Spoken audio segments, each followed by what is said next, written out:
Olá, nós somos do grupo TensorFlowers, do curso de Mineração de Dados da Unicamp, e estamos apresentando o nosso projeto final de reconhecimento de emoções por áudio.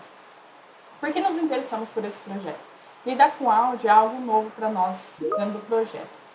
Um projeto ainda da plataforma Kaggle, Comunidade de Referências, e que tem aplicação em robótica, ferramentas de auxílio humanos como Alexa e serviços de atendimento.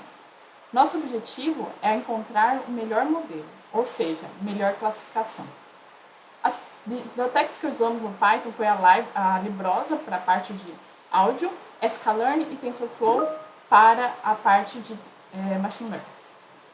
Na exploração de dados, vemos pela característica estatística dos dados que a emoção surprised teve uma amostragem muito menor que as demais.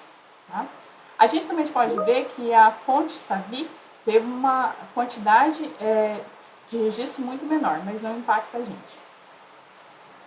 Na análise por gráfico, vemos que o CREMA-D foi a fonte que causou aí a quantidade menor de registro de surprise, pela falta dela. Também vemos que em todas as emoções, a quantidade feminina, de gravações femininas, são maiores que masculina, principalmente relativo à surprise. Aqui a gente vê que a fonte de dados TES e Savi são monogêneros, ou seja, TES só é feminino e Savi masculino. Nesses gráficos podemos ver que a duração dos áudios da base Ravidas e Savi é muito maior que a TES. E também que a Surprise tem sua duração aí com bastante variação. Na média do DSBS podemos ver de novo a Surprise com bastante variação, o que pode indicar que a natureza da emoção é bem complexa e instável. Nesses gráficos vemos que pela mesma emoção neutra, várias bases que o formato da onda são diferentes e que a gente tem bastante ruído aqui associado. Já quando a gente olha várias emoções na mesma base, a gente vê que o formato da onda é muito parecido e que o que faz a característica da emoção aí é mais esses picos ao longo do tempo. É mais essa variação dessas amplitudes aí no tempo. No pré-modelo, a gente tratou os dados como 64% dos dados treino, 16% validação e 20% teste. Também na extração de features, usamos o pacote Librosa com MXCC para a geração das 35 features de forma empírica. No balanceamento de dados, aplicamos inicialmente o Smolt por baseline e o Rodolfo vai comentar um pouquinho agora. Bom, a utilização do Smolt no dataset ele permitiu que a gente conseguisse um balanceamento adequado de todas as emoções, todas elas ficaram exatamente com a mesma quantidade de dados. Porém, quando a gente aplicou isso no nosso modelo de baseline, nós percebemos que a acurácia que inicialmente ele tinha de 50%, como a gente pode ver no próximo slide, ela caiu para 49%. E isso indicou ali para a gente que talvez essa técnica não fosse muito adequada. Esse modelo baseline nosso é uma árvore de decisão. Nós escolhemos ele a partir do que nós observamos em alguns estudos, principalmente no Kaggle, que tinha alguns autores já que comentavam sobre a utilização da árvore de decisão e por que ela seria mais interessante. Então a gente resolveu partir do princípio do que a gente já tinha lá, por isso a nossa baseline foi uma árvore de decisão, e aplicamos os mesmos conceitos que a gente enxergava lá. Né? Essa é a matriz de confusão da nossa baseline. Então a gente pode observar que a emoção 6, a surprise, foi a emoção que mais se destacou, que ele mais teve a capacidade de reconhecer. A emoção angry foi a segunda mais reconhecida pela baseline, e a emoção 1, Disgusted, foi a que ele mais confundiu. Inclusive é interessante a gente observar que tem algumas classes que tem uma porcentagem de confusão muito parecida. Ele reconheceu como se fosse aquela outra classe ao invés de ser o Disgusted, e a porcentagem ali de 12%, 17% é muito próxima. No próximo slide, então, a gente vai evidenciar a nossa acurácia da baseline em cima dos nossos conjuntos de dados de teste foi de 50,62%. Para uma baseline, nós consideramos que esse resultado era muito bom para poder partir dele. Assim, a gente poderia progredir com o mesmo teste de algoritmos não deep learning ali em cima e observar as variações dos resultados.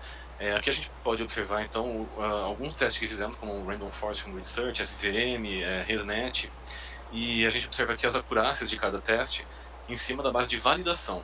Nesse caso, a ResNet ela se destaca por ter uma acurácia de 99% em cima da base de validação, o que a priori pode parecer um overfit, mas pelos gráficos que nós geramos, deu a entender claramente que se tratava de um good fit e que realmente ela foi muito boa em reconhecer os nossos áudios.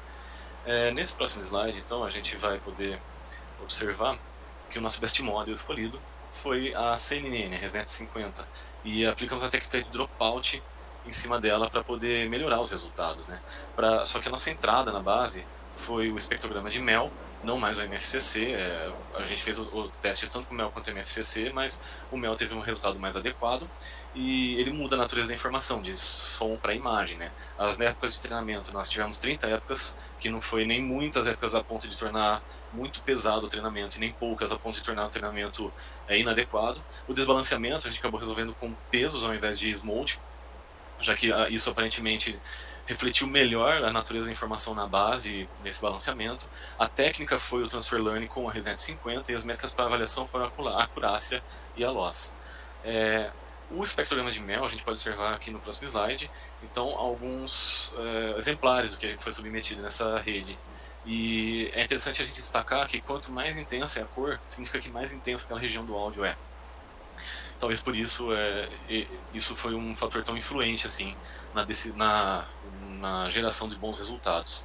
A gente observa aqui então os resultados da ResNet 50 utilizando o dropout com o espectrograma de Mel.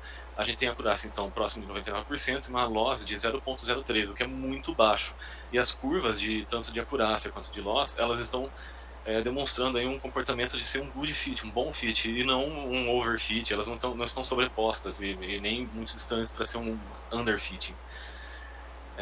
Então, com isso, nós resolvemos testar esse modelo aí que teve excelentes resultados em cima da base de teste, e obtivemos então uma acurácia de 70% no conjunto de teste, o que a gente considerou um resultado muito bom a partir dos outros testes que fizemos.